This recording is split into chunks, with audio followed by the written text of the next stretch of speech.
सामान्य पर्यटकों के लिए राफ्टिंग की सबसे पसंदीदा जगह ऋषिकेश है, लेकिन उत्तराखंड सरकार अब दुनिया के नक्शे पर ऋषिकेश को सबसे ऊपर लाना चाहती है और इसीलिए केंद्र सरकार की मदद से एक बड़ा बजट खर्च करते हुए उत्तराखंड के ऋषिकेश में अत्याधुनिक सुविधाओं को जुटाया जा रहा है। दुनिया के नक्शे पर ऋषिकेश राफ्टिंग लीडर के रूप में उभरने को तैयार है। अगर सब योजना के तहत हुआ तो ऋषिकेश न्यूजीलैंड के क्वींसटाउन को पीछे छोड़ राफ्टिंग की रेस का धुरंधर बन जाएगा। दरअसल केंद्र सरकार ने देश भर के तमाम पर्यटक स्थलों में विकास के लिए 3,295 करोड़ खर्च करने की योजना बनाई है। अच्छी बात यह है कि ऋषिकेश में आधुनिक राफ्टिंग बेस स्टेशन स्थापित करने की योजना है। इसके लिए राज्य को 100 करोड़ रुपए केंद्र से जल्द मिलने की उम्मीद है। इन पैसों से राफ्टिंग के क्षेत्र में ऋषिकेश नई बुलंदियों को छूने में कामयाबी हासिल करेगा। हमारी प्रपोजल अन्य राज्यों के प्रपोजल्स के साथ compete कर रहे थे, तो फाइनली हमारा सिलेक्शन हुआ है।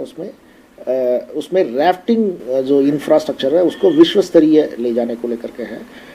तो जो स्टेट के पास अपने जो स्ट्रेंथ है उसमें बॉटल नेक्स कहाँ आ रहे हैं, इंफ्रास्ट्रक्चर बॉटल नेक्स भी, और उसके साथ साथ लाइवलीहुड ऑप्शंस को और बेटर करने का और लोगों के इनकम लेवल्स को ऊंचा ले जाने का, ये सब इसकी खासियत है। पूरी दुनिया में रिवर राफ्टिंग के लिए न्यूजीलैंड के क्वींसटाउन को कैपिटल माना जाता है।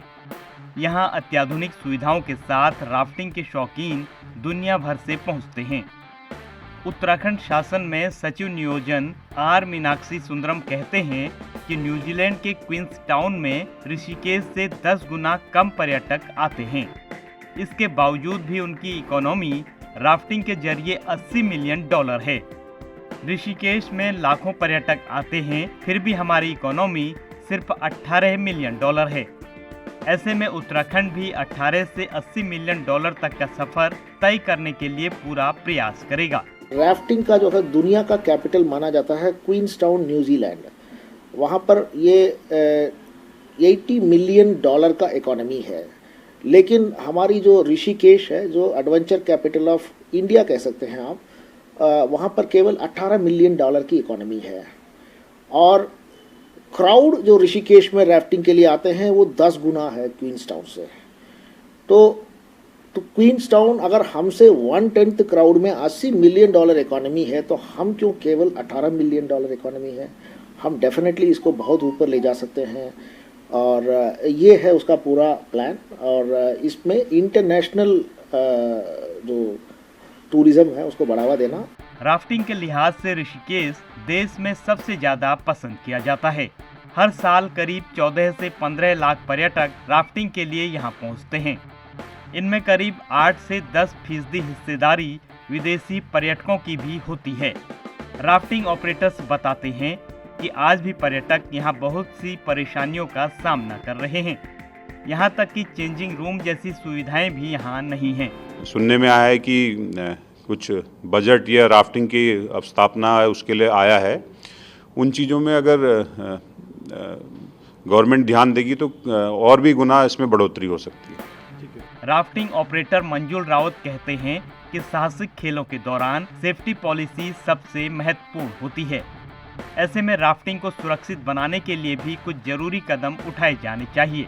राफ्टिंग का एक पूरा इतिहास भी रहा है, इसीलिए आप देखिए कि जो 1989 या 85 के करीब शुरू हुआ, आज इतना पनप गया है कि गंगा एक automatic drop in pool river होने के कारण सेफ तो है ही, साथ में इक्विपमेंट और ट्रेनिंग भी इसमें बहुत बड़ा स्थान रखता है। जो हमारा मानना है कि अगर सरकार को इन्वेस्टमेंट करनी है तो इन्वेस्टमेंट 2 तरह से कर सकती है। एक तो जो ये स्ट्रक्चर की हम बात कर रहे थे, दूसरा जो इन्वेस्टमेंट है सरकार को राफ्टिंग ऑपरेटर्स और गाइड की कैपेसिटी बिल्डिंग में करना चाहिए।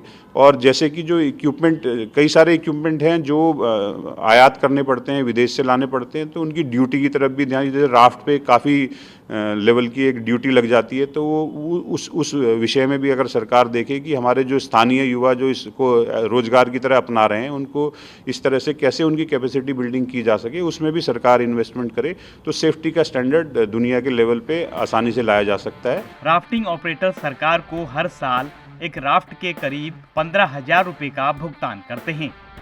इसमें इंश्योरेंस की रकम भी शामिल है। इसके अलावा राज्य सरकार को 20 रुपये प्रति पर्यटक के रूप में भी राफ्टिंग से जुड़े ऑपरेटर अदा करते हैं। राफ्टिंग ऑपरेटर्स की शिकायत है कि बावजूद इसके सुविधाओं के नाम पर सरकार की तरफ से कोई व्यवस्था नहीं की गई है। उत्तराखंड में राफ्टिंग का काम यूं तो पिछले 30 सालों से चल रहा है, लेकिन अब केंद्र सरकार की मदद से राज्य राफ्टिंग को लेकर नए आयाम खड़े करना चाहता है। ऐसे में ज़रूरत है कि राफ्टिंग करवाने वाले ऑपरेटर्स के सुझाव लिए जाएं ताकि इस क्षेत्र में बेहतर काम हो सके और विदेशी पर्यटकों को भी उत्तराखंड अपनी ओर खींच सके। देहरादून से कैमरा पर्सन परवीन सोनकर के साथ नवीन उनियाल, ईटीवी भारत।